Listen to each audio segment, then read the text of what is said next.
Bonjour à tous et bienvenue dans ce Morning Bull Live. Nous sommes le 5 avril 2023 et je voulais vous dire une chose, c'est que je suis désolé, mais vraiment désolé. Oui, enfin, je suis désolé pour rien du tout. Je voulais juste voir ce que ça faisait de dire bonjour à des personnes et de dire je suis désolé d'avoir foutu votre banque par terre. Mais c'est pas grave parce que comme j'ai pris un salaire de 1 million par mois à peu près pendant plusieurs années, ça va pas changer ma vie. On a vu hier le patron du Crédit Suisse, hier, qui est quand même venu faire son mea culpa devant les actionnaires qui ont quasiment tout perdu en disant qu'il était désolé. Alors c'est bien parce que le gars il est désolé et puis juste après il a été réélu à son poste, pour tenir la banque jusqu'à la fusion et puis éteindre la lumière en sortant du bureau. Mais c'est assez fou parce que malheureusement, eh bien, en Suisse, on ne peut pas inculper quelqu'un pénalement pour incompétence. Si vous êtes mal garé sur une place de parking et vous ne payez pas votre amende de 40 balles, vous pouvez finir en prison. Mais si vous coulez une banque, il y a bien des chances que le Conseil fédéral, la FINMA et la BNS viennent vous sauver les fesses. Donc finalement, vous n'avez plus qu'à venir devant la foule avec des gardes du corps pour dire « je suis désolé ». Ceci dit, mis à part, cette actualité brûlante mise à part, eh bien, ce que l'on peut constater aujourd'hui, c'est qu'en dehors de ça, les marchés se posent des questions après la fin de la crise des banques. Que doit-on réellement faire maintenant ?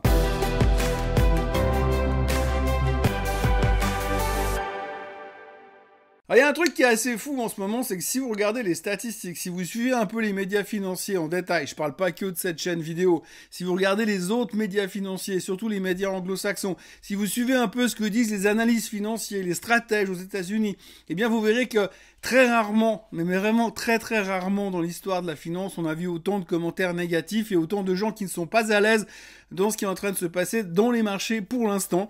Et ça fait un tout petit peu peur. Mais en même temps, comme on est tous un peu contrariants, puis on sait bien que quand c'est évident, eh bien en général, c'est évidemment faux, eh bien donc du coup on se dit que peut-être c'est une opportunité d'achat. Donc on peut se poser des questions. Néanmoins, hier on a fini de digérer notre crise des banques qui a permis au marché de rebondir, puisque tout était réglé.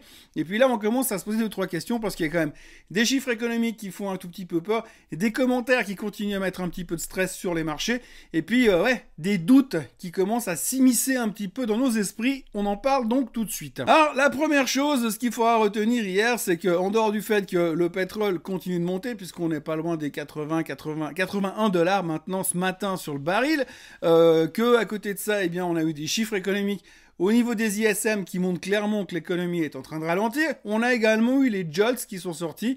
Donc les JOLTS, c'est le nombre d'offres d'emploi disponibles sur le marché par rapport au nombre de chômeurs. Hier soir, on a donc appris qu'il y avait 1,7 offres d'emploi pour un chômeur, alors qu'il y a encore quelques mois, on était à 2 offres d'emploi pour un chômeur. Il est vrai que c'est plus facile pour une personne de remplir une offre d'emploi que 1,7. Enfin, peu importe. Toujours est-il qu'il faut avoir plusieurs jobs aux États-Unis.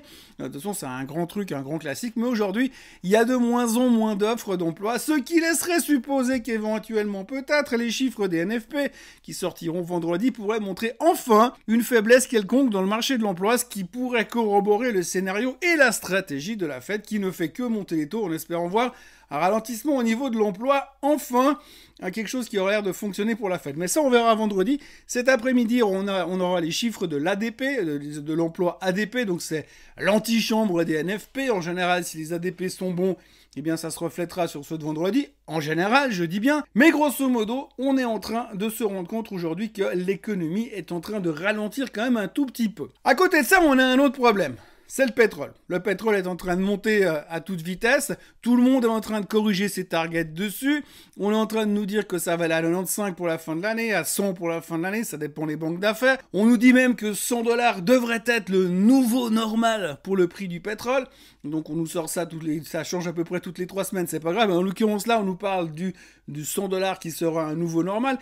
Si on va sur les 100 dollars sur le pétrole, on va nous dire oui, c'est des zones de récession pour l'économie. Donc le baril monte, risque de récession, et puis surtout si le baril monte, ça va aussi pousser l'inflation à la hausse, donc la Fed devrait continuer à monter les taux. Et d'ailleurs, c'est corroboré par les discussions et les expressions de certaines stars de la finance, puisqu'hier, nous avons eu entre autres monsieur Jamie Dimon, le patron de JP Morgan, qui est venu nous faire sa lettre aux actionnaires. Et c'était un des problèmes de la journée d'hier, qui a permis, j'ai envie de dire, au marché de revenir un tout petit peu en clôture, surtout aux États-Unis, puisqu'en Europe, ça continue d'aller juste plutôt pas mal, puisque hier on a vu quand même que le CAC 40 a réussi à finir à 2 points des plus hauts historiques, mais bon, toujours est-il que monsieur Jamie Dimon a publié une lettre de 43 pages destinée aux actionnaires qui a été immédiatement distribuée bien évidemment partout sur le net, et qu'est-ce qu'il a dit à l'intérieur de tout ça?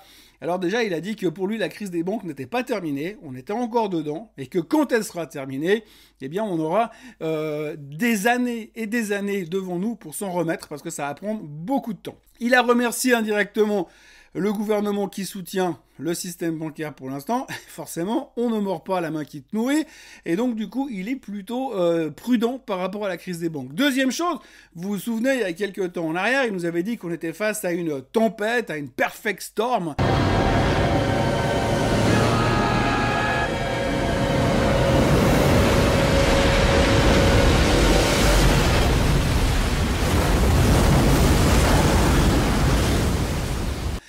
Devant nous et que les marchés allaient être très très compliqués, que l'économie serait très très compliquée et qu'il avait très peur. En gros, il a édulcoré un petit peu la chose, hein, il a mis du stevia dessus et puis du coup, on est un petit peu plus décontracté. Il était un peu plus soft dans ses mots, mais quand même, il dit que ça va pas être simple et puis que ça risque d'être très compliqué ces prochains temps. Par-dessus là-dessus, il y a son stratégiste vedette, monsieur Kolanovic, qui est venu en même temps pour dire que pour lui, on avait vu les plus hauts de l'année et que dorénavant, il n'y avait que du downside jusqu'à la fin de l'année, donc très très très prudent par rapport à ça. Il y a plein d'analyses qui nous montrent effectivement qu'en théorie, on devrait refaire un nouveau plus bas avant de pouvoir repartir à l'assaut des plus hauts sur les indices. Bref, en gros, vous avez quand même beaucoup de choses qui sont en train de se pointer dans l'économie et dans on va dire, les commentaires des experts en finance qui laissent supposer que peut-être que là, on est un petit peu haut et qu'on n'a pas forcément plein d'arguments pour que ça continue à monter très très fort. On est tous plus ou moins d'accord que la Fed va devoir continuer à monter les taux.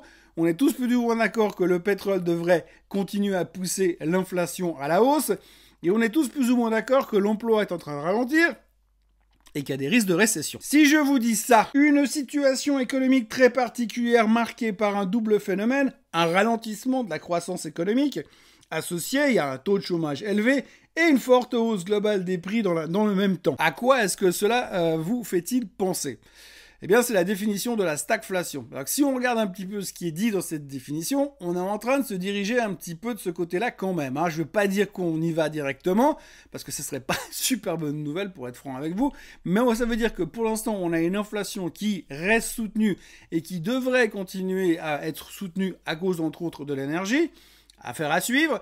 On a pas mal de commentaires, dont monsieur Dimon, dont monsieur Elerian, qui viennent tous nous dire que les taux doivent continuer à monter au niveau de la Fed. On a encore eu madame Mester de la Fed qui a dit que quelque part, ça devait continuer à monter encore. Parce que l'inflation est toujours là, elle est sticky, elle nous colle au basque, elle n'arrive pas à partir. Donc ça devrait continuer à monter. Mais en même temps, de l'autre côté, on voit déjà que la récession est en train de faire mal au niveau du marché de l'emploi, au niveau des ISM, au niveau de la production manufacturière.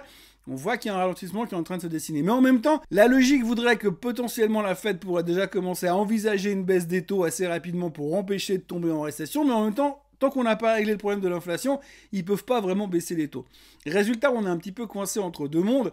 On risque quand même de se retrouver avec une inflation très élevée, un chômage qui augmente et puis quelque part une récession qui se met en place. Et ça, forcément, ça risque de pas être sympa pour pouvoir continuer à traiter nos marchés boursiers dans une sérénité maximale. Donc pour l'instant, finalement, il n'y a rien de neuf, il n'y a rien de nouveau qui est sorti. Mais quand on regarde les chiffres, on voit quand même qu'il y a un léger ralentissement et qui se produit. Et ça aurait été bien que ce ralentissement se produise avec une inflation qui baisse aussi de manière régulière et que de l'autre côté, nous ne soyons pas trop stressés dans une optique de voir les taux monter encore. Mais on voit que la Fed devrait continuer à monter encore. On voit que la BCE continue à dire qu'ils veulent monter les taux. On va quand même dans une période qui va être très compliquée. Restera donc une chose à voir dorénavant, ça sera la période des résultats qui va commencer la semaine prochaine. À partir de là, si on n'a que des bonnes surprises à la hausse et que les attentes des analystes sont vraiment trop basses et que finalement on fait que de battre les attentes, peut-être qu'on se dira que on arrive quand même à tenir le coup et que ça se passe pas trop mal. Après, il faudra voir ce qu'il y aura comme conséquence au niveau des taux, mais pour l'instant, on est en train de faire un peu le grand écart entre risque de récession et l'inflation qui veut pas forcément ralentir comme on aimerait, et donc la hausse des taux qui pourrait continuer. Tout ça fait que on se pose des questions. Alors les marchés sont pas en phase d'inquiétude, on n'est pas en phase de crash à venir, on est simplement en train de se dire voilà, on est dans une phase de transition et il va falloir qu'à un moment donné, l'inflation baisse avec une récession qui se pointe à l'horizon pour qu'on puisse potentiellement commencer à se dire on va aussi lâcher du lest au niveau des taux pour pouvoir empêcher la récession. Mais si ça part dans les deux sens, ça risque d'être un tout petit peu compliqué, mais ça, bien évidemment, on aura le temps d'en reparler ces prochains temps, puisque la semaine prochaine, après le long week-end de Pâques, nous aurons l'occasion de parler des premiers résultats avec les banques.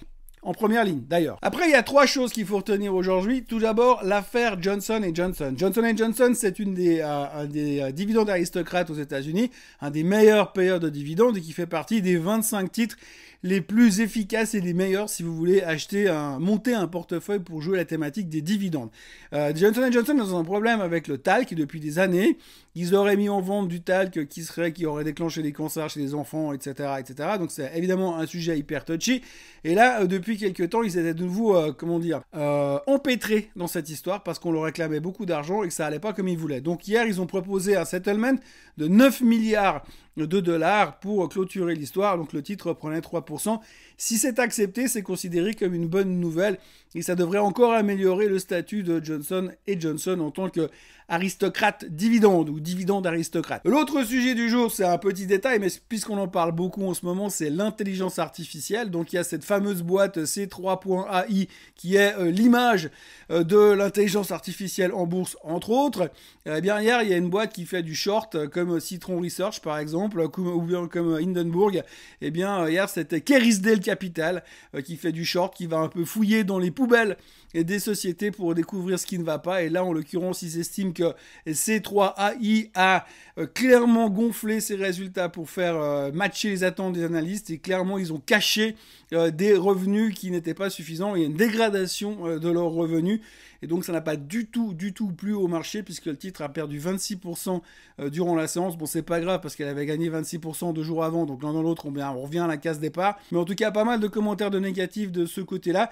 Pour avoir une vraie réponse sur la suite de ce qui va se passer sur C3AI, je vous recommande une seule chose, allez taper sur le chat GPT, voir ce qu'il en pense. Et puis alors, le dernier sujet qu'il faut aborder aujourd'hui, c'est l'or, parce que l'or a cassé les 2000 $ hier, et donc nous sommes en train de nous envoler en direction des plus hauts historiques. Alors tous les gold bugs sont de retour, et tout le monde est bullish de nouveau sur l'or. Tout le monde nous parle que l'or va à 3000 comme d'habitude. Donc voilà, tout le monde a redécouvert depuis ce matin que l'or est un hedge contre l'inflation. Et comme l'inflation est là et semble être là pour durer un petit moment, eh bien tout le monde est en train de soudainement se repositionner sur l'or. Parce qu'en même temps, les banques, on n'ose plus. De l'autre côté, vous avez le marché qui est vachement haut sur certains indices, typiquement les technos.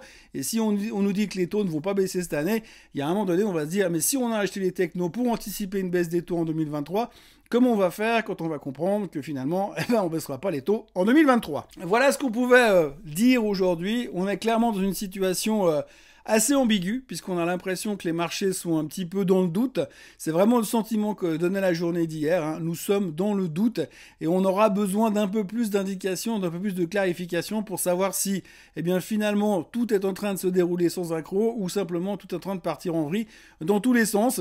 Affaire à suivre, ça tombe bien, comme ça on aura l'occasion de se revoir pour en parler. De mon côté, je vous encourage à vous abonner à la chaîne Swissquote en français, histoire qu'on arrive rapidement à ces 30 000 followers quand même, de liker cette vidéo et de revenir pour la prochaine. Par contre, la prochaine, ça sera mardi prochain, puisque oui, c'est Pâques, moi je fais week-end prolongé, donc demain, je ne serai pas là. Vendredi, samedi, dimanche, lundi, non plus, donc de retour mardi prochain. Alors d'ici là, profitez bien des autres Pâques, du long week-end, et puis on se revoit mardi prochain pour décortiquer tout ce qui se sera passé durant ces quelques jours d'absence. Passez une excellente journée et merci encore une fois d'avoir été avec moi ce matin. Bye bye.